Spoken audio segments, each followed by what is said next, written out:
یزید نے اپنا ظلم اٹھایا اور ظلم بڑھایا اور حالات بگڑنے لگے تو میرے آقا امام حسین کو مدینہ چھوڑ کے جانا پڑا تھا.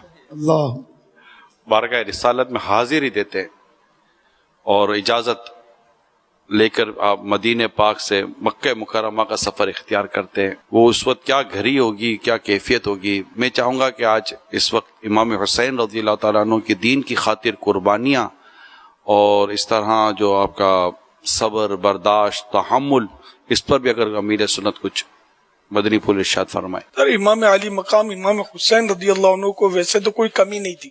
یزید کی طرف سے بیعت کا مطالبہ تھا کہ مجھے خلیفہ مانو. اب وہ یزید پلید کے کارنامے جو تھے نا, سیاہ کارنامے, وہ سامنے آ چکے تھے, نا اہل تھا یہ. تو اس لیے امام علی مقام نے انکار کیا کہ میں اس کی بیعت تو نہیں کرتا, میں اس کو خلیفہ کیسے مانوں. تو اس پر وہ جانی دشمن بن گیا یزید پلید. اور آخر کار یہ کہ امام علی مقام کو مدینہ کوفے سے کافی خطوط آئے کہ ہمارے یہاں تشریف لے آئے, ہم اتنے اتنے لوگ آپ کے ساتھ ہیں. تو آپ نے پھر وہ کوفے کی طرف رخ کیا. تو اس طرح مطلب کے بعد میں وہ کربلا کا معرکہ پیش آیا. بس یہ سفر جو مدینے سے تھا وہ ان کا بس سفر شہادت کی طرف سفر تھا ان کا.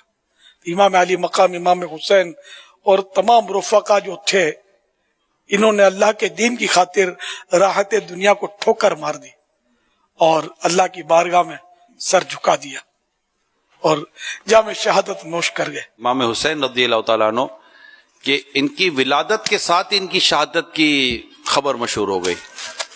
دیکھیں, اور پھر یہ کہ سب سے بڑی بات ہے کہ صبر و شکیبائی کا دامن ایک لمحے کے لیے بھی نہیں چھوڑا. صابر شاکر رہ کر آپ نے حالات کا مقابلہ کیا. نہ صرف اپنی جان بلکہ سارا خاندان اسلام کے نام پر قربان کر دیا. بظاہر یزید جیتا لیکن حقیقت یہ کہ یزید ہار گیا. آج یزید کے ساتھ لفظ پلید بولا جاتا ہے اور امام حسین کے لیے نیازیں پکتی ہیں, دیگیں چڑھتی ہیں, شربتیں تقسیم ہوتی ہیں, سبیلیں لگتی ہیں اور کتنا ان کا چرچا ہوتا ہے اور لوگ کتنے فضائل ان کے بیان کرتے ہیں. یزید کے فضائل بیان کرنے والا کوئی نہیں ہے. بعض لوگ ہیں جو یزید کی تائید کرتے ہیں لیکن جب لوگوں کو پتا چلتا ہے لوگ ان کو تو کرتے ہیں, کوئی ان کو تسلیم نہیں کرتا.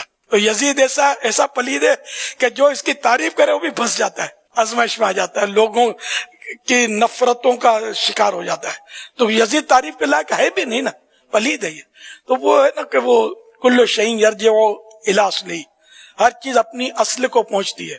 جس کا مائنڈ یزیدی ٹائپ کا ہوگا تو وہ یزید کی طرف جائے گا, اور جس کا مائنڈ صحابہ اہل بیت کی محبت والا ہوگا تو امام حسین کی طرف جھکے گا.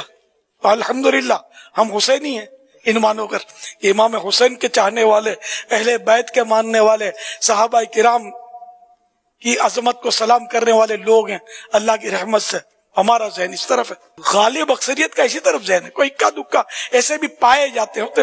میں نے تو یہاں تک سنا کہ ابو جہل کی تائید والے بھی لوگ میں نے سنے تھے کہ ہیں دنیا میں کہ ابو جہل صحیح تھا. فرعون کی تائید کرنے والے بھی پائے جاتے ہیں. تو یہ کہ وہ نصیب اپنا اپنا. تو الحمدللہ ہمارے حضرت مولانا محمد شفیع کاڑوی صاحب رحمت اللہ علیہ بڑی پیاری بات کہتے تھے, تمہارا حشر یزید کے ساتھ ہو, تم یہ دعا کرو کہ یزید کے ماننے والے ہو. ہم امام حسین کے ماننے والے ہیں, اللہ کریم ہمارا حشر امام حسین کے ساتھ کرے. آمین آمین. الحمدللہ الحمدللہ الحمدللہ.